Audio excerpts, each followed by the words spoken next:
datang di video pembelajaran manajemen finansial.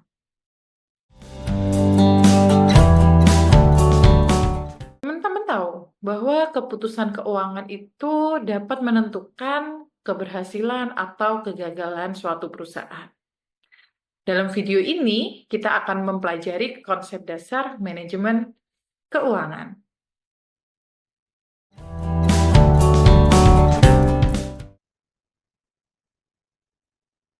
Baik, di pertemuan hari ini kita akan membahas yang terkait dengan manajemen keuangan dan laporan keuangan. Sebagai dasar awal teman-teman memulai perkuliahan manajemen finansial. Apa sih yang teman-teman ketahui tentang manajemen keuangan? Menurut Agus Sartono 2020, manajemen keuangan itu sebagai manajemen dana baik yang berkaitan tentang pengalokasian dana dalam berbagai bentuk investasi secara efektif maupun usaha pengumpulan dana untuk pembayaran investasi atau pembelanjaan secara efisien. Nah, di dalam manajemen keuangan sendiri itu adanya pengelolaan fungsi-fungsi manajemen keuangan. Dari mana dana perusahaan itu didapat, yaitu dari internal financing ataupun external financing. Internal sendiri dana yang dapat berasal dari dalam perusahaan. Sedangkan external financing itu berasal dari luar perusahaan, seperti pinjaman dari bank, lalu investasi dari investor yang mendukung untuk perusahaan itu bisa berjalan sesuai dengan tujuannya. Keputusan keuangan sendiri itu terdapat 3. Yang pertama, keputusan investasi ataupun investment decision, keputusan pemenuhan kebutuhan ataupun financing decision, dan yang terakhir keputusan pendistribusian atau distribusi decision. Jadi untuk keputusan investasi atau investment decision itu menentukan bagaimana sih dana itu dialokasikan untuk aset atau proyek yang menguntungkan. Tujuan dari perusahaan itu kan pasti ingin perusahaan tersebut memiliki keuntungan yang maksimal. Nah, di keputusan investasi ini gunanya untuk mengalokasikan dana untuk aset ataupun proyek untuk mencapai suatu keuntungan. Sedangkan keputusan pendanaan itu menentukan sumber pendanaan terbaik untuk memenuhi kebutuhan perusahaan itu sendiri. Jadi kebutuhan apa saja yang ada di dalam perusahaan, baik secara proyek ataupun secara sumber daya manusia, produksi dan lain-lain, itu masuk ke dalam pemenuhan kebutuhan atau financing decision. Sedangkan keputusan distribusi keuntungan yaitu menentukan apakah keuntungan akan dibagi secara dividen atau diinvestasikan kembali. Jadi dibagi bagi para pemegang saham atau dibagi untuk para investor dan atau diinvestasikan kembali untuk kebutuhan dana perusahaan tersebut. Nah, itu 3 keputusan yang perlu teman-teman ingat. Lalu, bagaimana sih perkembangan manajemen keuangan? Jadi, manajemen keuangan ini telah berkembang secara pesat. Yang awalnya studi ini hanya bersifat deskriptif, tapi kini melibatkan analisis dan teori normatif yang lebih kompleks. Di menurut Van Horn, fokus utama manajemen keuangan kini bukan hanya sekedar pemenuhan dana, tapi juga pengelolaan aset dan alokasi sumber daya secara optimal. Jadi di dalam manajemen pasti yang ada yang namanya perencanaan, organisasi, actuating, dan controlling. Nah, di dalam manajemen keuangan ini juga yang awalnya deskriptif, itu akan beralih lebih ke analisis keuangan tersebut. Tujuannya sendiri yaitu terdapat 2, yaitu tujuan, keuntungan maksimum keuntungan, lalu yang kedua maksimisasi kemakmuran. Jadi di dalam maksimisasi keuntungan, memastikan perusahaan memperoleh laba yang optimal. Akan tetapi di dalam tujuan ini pasti ada kelemahan, yaitu lebih menekankan pada laba, mengabaikan unsur waktu, meninggalkan aspek sosial. Sedangkan maksimisasi kemakmuran yaitu tujuannya untuk memaksimumkan nilai perusahaan dan kesejahteraan pemegang saham.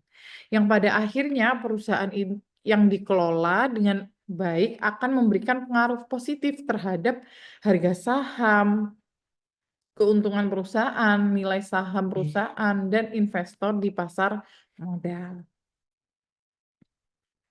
Selanjutnya, setelah kita mengetahui tujuan, ada fungsi dari manajemen keuangan itu sendiri, yaitu fungsi pertama manajer keuangan berkaitan dengan keputusan alokasi dana baik dana yang berasal dari dalam perusahaan maupun dari luar. Nah, ini memastikan dana tersebut digunakan untuk investasi yang menguntungkan, iya atau tidak. Sedangkan fungsi kedua yaitu berkaitan dengan pengambilan keputusan pembelanjaan atau pembiayaan investasi.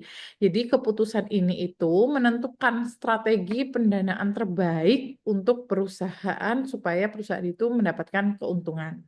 Dan yang terakhir yaitu kebijakan dividen yang mana kebijakan ini mencakup keputusan tentang laba yang diperoleh, perusahaan akan dibagikan kepada para pemegang saham. Jadi mengelola dan mendistribusikan laba tersebut kepada pemegang saham. Contoh nyatanya yaitu teman-teman pasti tahu produk Apple, ya kan? Berhasil mempertahankan pertumbuhan karena strategi dividennya dan reinvestasi yang seimbang. Jadi selain membagikan keuntungan kepada investor, tetapi juga dia bisa mereinvestasi lagi, yaitu mengelola kembali untuk diinvestasikan dalam perusahaan tersebut yang seimbang. Jadi selain diinvestasikan, dibagikan secara dividen, tapi juga dikembalikan untuk diinvestasikan kembali, gitu. Nah, itu tadi dasar manajemen keuangan. Sejauh ini kita sudah membahas tentang konsep dasar manajemen keuangan. Selanjutnya, kita akan membahas bagaimana kita bisa mengetahui keputusan itu berhasil atau tidak.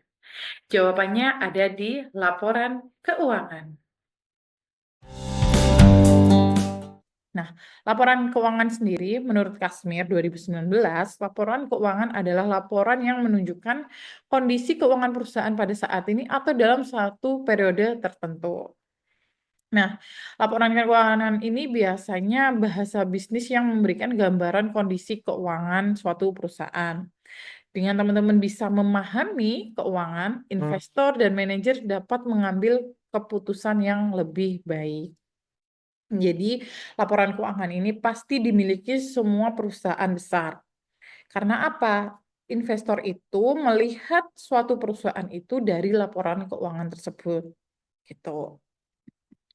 Tujuan dari laporan keuangan sendiri, yang pertama ada tujuan khusus, yaitu dari laporan keuangan. Tujuan khususnya itu laporan keuangan adalah untuk menyajikan laporan posisi keuangan, hasil usaha, perubahan posisi keuangan. Nah, selanjutnya tujuan umumnya dari laporan keuangan itu memberikan informasi yang terpercaya tentang sumber-sumber ekonomi, memberikan informasi tentang sumber kekayaan bersih yang berasal dari kegiatan usaha.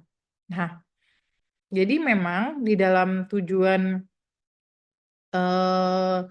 laporan keuangan ini ada yang namanya GAAP atau Generally Accepted Accounting Principles, yang mana itu merupakan serangkaian standar dan pedoman yang digunakan oleh profesional akuntansi. Jadi panduan atau pedoman apakah laporan keuangan itu sudah betul ataukah sudah sesuai itu harus dilihat dari GAAP gitu.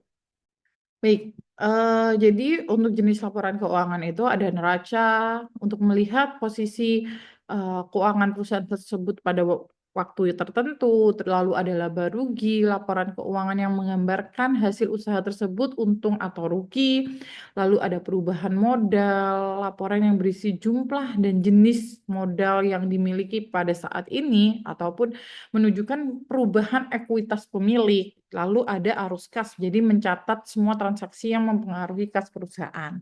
Sedangkan untuk catatan atas laporan keuangan, yaitu memberikan informasi apabila ada laporan keuangan yang memerlukan penjelasan. Jadi catatan atas laporan keuangan ini dilihat dari masing-masing laporan tersebut bisa ditambahkan tersendiri di dalam suatu laporan keuangan. Kita sudah membahas yang namanya dasar-dasar manajemen keuangan hingga laporan keuangan. Ini baru permulaan. Untuk evaluasi hari ini, maka teman-teman bisa mengerjakan tugas berikut.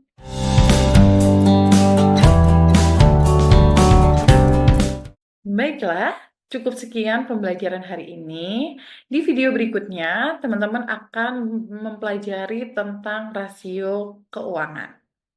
Sampai jumpa dan tetap cerdas dalam mengelola keuangan.